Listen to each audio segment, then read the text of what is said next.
Good to see you. How's it going, John? I was mad. I'm just going to say it. I was pretty hot, and you know me. I am Team Lucas when it comes to broadening horizons and things like this. And I know I've only got you for like 15 minutes, so I'm going to try to make this quick. You are at 104.5 The Zone, and I saw something come across my IG gram or Insta feed, whatever the kids call it these days, where you were getting ganged up on over your choice of language, and I got hot. If I had known about this in any kind of timely fashion, I probably would have called into the show and come down on side. I'm Team Lucas here, and it would have been more of a 3-on-2 as opposed to a 3-on-1. And so, I was pretty hot after what happened the other day. Yeah, I mean, long story short, I used the Latin phrase modus operandi in asking a question to former Titans center Ben Jones on what kind of his routine was on a bye week in his NFL career, and I got roasted for it. I mean, it is par for the course on that show, John. The culture is very poor. It's very toxic. It's not very conducive to learning new things and, just trying to broaden our horizons and bring some intellectuality to the discussion. It's very base level, lacks nuance, just generally on the day-to-day discussion. So God forbid I try to bring that into the picture. So here's what happened, and feel free to interject or interrupt as much as humanly possible here. Here's the segment I'm talking about. It's about 2 minutes, just this particular instance. Lucas getting ganged up on Nashville radio. That is a common phrase. Modus operandi is that is something, that's a thing that you hear. What was your bye week kind of ritual, or what was kind of your modus operandi at that moment? Yeah, what was your modus operandi at that moment? It's a perfectly reasonable way to ask that. What? Okay, Mr. Latin I'm sorry, boy. you Mr. are Latin intellectual boy. enough to keep up over here. Oh, so you're going to talk down to us? I took 2 years of Latin because it counted as a foreign language, and I took Greek and Latin vocab. So if you want to talk Latin, we can opportune stenorum or whatever the hell they talk about over there. But there's a reason it's a dead language, dude. It's a dead language. I want you to pull that crap. It's not when dead. Brett Kern comes in here. It's still spoken in the form of Italian. Let's just ask him. Let's just ask him. Let's see what he's doing. Let's see what his modus operandi is. That's a weird place to work that in.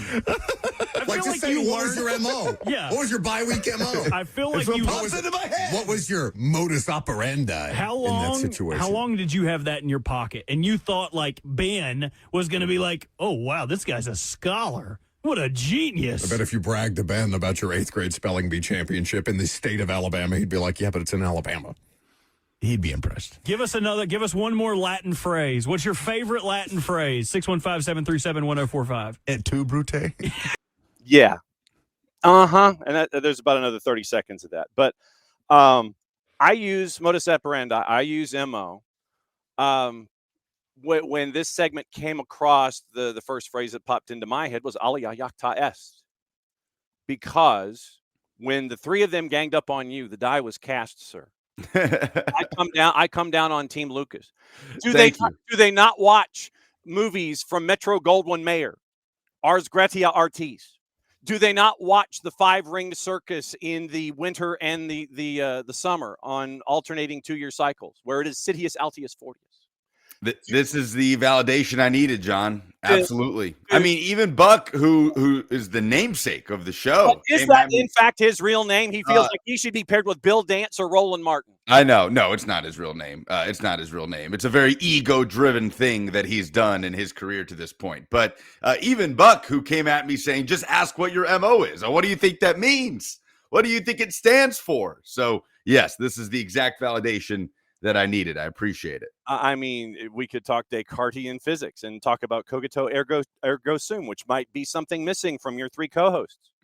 You're taking it to a whole other level here. This is fantastic. I mean, seriously. I mean, and when you come on the show, it is not something where I pay you. This is pro bono. This is pro bono work for you. I mean, literally. And obviously, when we get into discussing Nashville and Messi and friends, it is going to be one of those situations where we are checking your bona fides, your bona fides, as they say here in the South. And it is an opportunity for Nashville to carpe diem, Oh, I got, that one for sure. That one for sure. I really wish I could add to this thread, but clearly I'm not as well versed as you are. But it is a big opportunity on Saturday as they live to fight another week, which is all you could really ask for going into that game at Geodis Park last weekend. Match day 2, what sticks in your mind from that one other than jumping on Nashville and getting the early start? You look at we've talked about Eddie Togset in the past and his successes and what he's meant to the midfield. You have Yazbek punching a 7.5, one of the highest rated players with SOFA scores, Sam Surridge, all of the things. And one thing that we need to make clear, it is 3 consecutive matches with a yellow means that you get the next one gone. He is available for match day 3. Yes. Good clarification there. Yeah, to be honest, I don't think tactics had a whole lot to do with this game. It felt this is a weird situation, right, where this Saturday will be the 4th straight meeting between these two. They met on decision day. Now here they are in this 3-game series. On decision day, Nashville just said, we're going to fight fire with fire, right? We've got one of the best attacks in Major League Soccer. We're going to lean on that. And they did to a point where they were leading at halftime, but weren't clinical enough with the volume of chances they were getting in the first half. And they had to pay for it. In the end, Miami just turns on and they take over in the second half. Okay, and then game 1 of the playoff series, little bit of a tactical shift from BJ Callahan. 4-3-3, let's add a body into midfield, push the ball into the wide areas, limit Messi's touches. And it worked to a degree, right? Nashville still not very opportune with its chances, trailing 1-0 at halftime. The game is still very much there, concede some very preventable goals. The next thing you know, Hani Mukhtar's banging in a consolation free kick goal at the very death to lose 3-1. And then this game, that stuff all aside, Nashville just had to dig out a result. And they finally said, okay, we're just going to go face-to-face and take the fight to Miami here. And this was just intensity. This was the kind of mentality that Nashville needs to have against a team like Miami, just to never let them get comfortable. The weather all kind of played into it. It's a cold, rainy night in Nashville, all those jokes being made. But the crowd was fantastic. I credit to Matt Corcoran, the 19-year-old who steps into midfield, had a phenomenal performance. Didn't back down from the moment, was very sound defensively, was really one of the initiators for Nashville in possession. And there was kind of a twist on this game late where Dan Lovitz pops up on the injury report, questionable with an ankle for something that I believe happened in training. And next thing you know, he's out of the lineup and you're thinking, okay, he's such a pivotal part of what Nashville wants to do in that 4-2-2-2 shape with the fullbacks bombing forward. So Josh Bauer comes in out of position at left back and he kind of stays home. And it's Bauer, Palacios, and Zimmerman with Corcoran and Yazbek and Andy Nahar bombing forward on the right side, really building out for Nashville. And it kind of worked. And it was one of the best defensive performances of the year for Nashville. And, you're a Lionel Messi moment of brilliance away in the 90th minute from keeping a clean sheet on Miami, which hasn't happened very often this season. So just impressive the way they took the fight to Miami, used the home crowd to its advantage, and just dug out a result, John. And it's a taller task to do that on the road at Chase Stadium, but I do think it's a big wind at their sails that they get with that confidence boost to finally get over that hump, because Nashville had not beaten Miami yet in the Lionel Messi era. And it is an opportunity for them to go down to the Erector set and go Veni Vidi Vici on them in match day number 3. Lineup, are you anticipating with the notes that you got heading into match day 2 with the surprise on the card? How are you looking at the starting 11? Pretty much a similar formula, I would say. It depends on where Dan Lovitz is physically with that ankle. If Dan Lovitz is healthy, I think he pops back into the starting lineup. BJ Callahan has not been one to tinker with those type of things when it's not necessary. He's typically leaned on his guys that have gotten him to that point, right? So we'll see, but it was great to see Josh Bauer come in and do a job and even get a goal, what ends up being the game-winning goal, bundling in a ball at the back post on a corner kick just before halftime to take a 2-0 lead into the break. So I think largely you'll see a pretty similar setup. On the lineup graphic, if you're watching on Apple TV, it was a 4-3-3 shape. No. Yeah, really, you'd call it a 4-2-2-2 with a twist, right? What Nashville was doing, that twist being the left back isn't joining in on the attack as much as he would if Dan Lovitz is in the game. So that is the one area that I'm very fascinated to see what Nashville will do. Matthew Corcoran, that performance last weekend, he, to his credit, made it very difficult for BJ Callahan to leave him out of the picture in this game. So I expect to see him in some way, shape, or form. And then end of the day, even though they won this game, John, they still left some goals on the table. And there were multiple transition moments in the second half where Nashville had opportunities to just bury this game to make it 3-0. And one in particular where Sam Surr just teed up beautifully on a cross from Andy Nahar, essentially one-on-one with Rios Novo, the keeper, and just skies it into the upper deck, which was kind of appalling to see. Sam hadn't really done that all season with his 31 goals in all competitions. So that is going to be another continued trend. It needs to be a situation where Nashville is taking advantage of its chances at a very highly efficient rate if they want to walk out of Chase Stadium with kind of a repeat of what Atlanta United did last year. And you won't have Luis Suarez to worry about the decision coming out of right field from Disco over the contact with Andy Nahar. We talked about the repercussions of Disco doing this yesterday, but you don't have Luis Suarez to worry about either. Yes, no doubt. And Suarez, he hadn't gotten a goal in this series, but obviously he's someone you have to account for. Luis Suarez was Luis Suarez in this game. Kind of one of those moments. Very cheeky. I don't know how many people saw it, just running past Nahar. Just a little extra. It was a mule kick. Yeah, I know. Just a kick back just to catch Nahar on the thigh, and he goes tumbling down, and there's no whistle, and it's okay.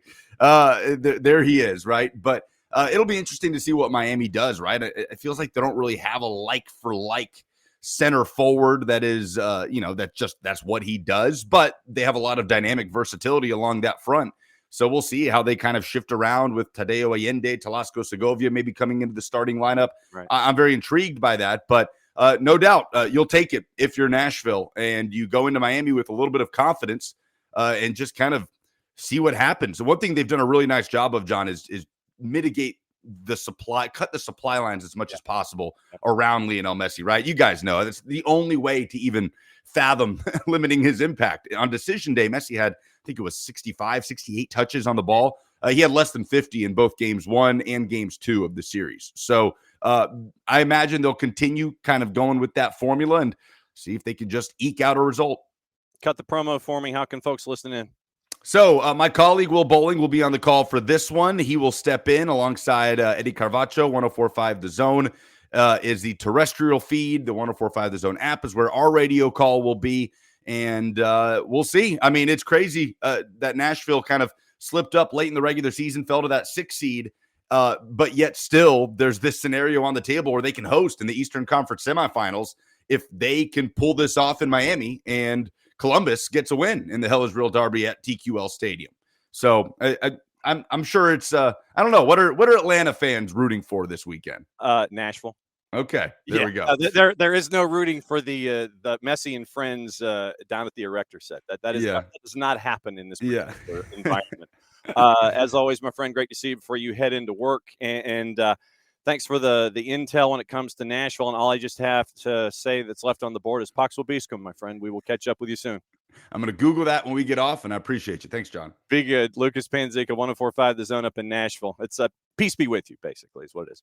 And so, so I had a beef with Lucas's co-hosts and everything. So, anything. So I guess Lucas might have just been the entire opening kickoff. And I know that we've got discussions in the timeline about what's going on with Tata Martino and him coming in and all that kind of stuff. And it's great that we're going to be having this kind of ongoing conversation here during the show with all the guests that kind of drop in and everything. And they're asking us about Tata Martino and we're asking them about their games and all that kind of stuff. I'm going to play a soundbite in a bit. Chris Henderson was on 92.9 The Game yesterday. Mike Conti was part of Dukes and Bell in the afternoon, and it was Carl and Mark Zinno, and Mike was interviewing Chris. We got a soundbite to play from that coming up in just a little bit. But right now, you're looking at Nashville, the late game on Saturday, scheduled for 8:12 on the TV side. And it is Minnesota-Seattle. Well, tonight, it's Charlotte and NYC. And so we're going to catch up with Will Pelagic coming up at 10:30 and get his thoughts on match day 3.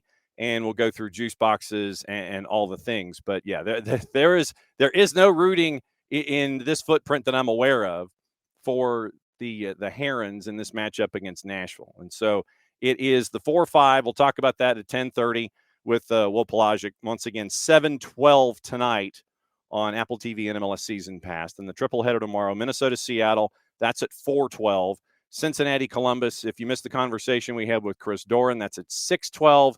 And the matchup with Nashville and Messi and Friends is at 8:12. And then Sunday Night Soccer is at the Murph Dragon with San Diego and Portland. That is at 9:12 kick as we go. But yeah, full disclosure. And I guess this is kind of story time with John here this morning, where it was when I was in high school, back in the days of, movable type and all that kind of stuff, black and white TV, the whole thing. And it was, you're trying to take the SATs and you're trying to get prepared. And this was before the SAT was worth 2,400 points. This was back in the days of 1,600.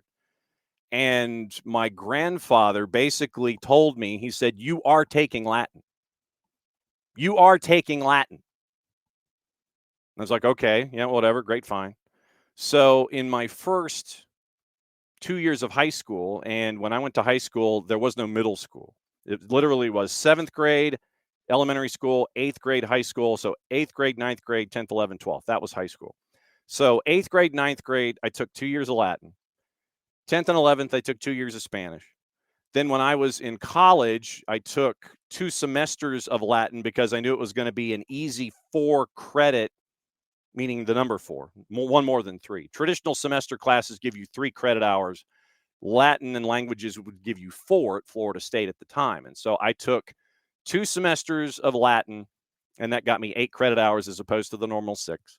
I did not take the 3rd semester because if I did, it was going to be like reading, and nothing made my eyes glaze over more than trying to read passages in Latin all day.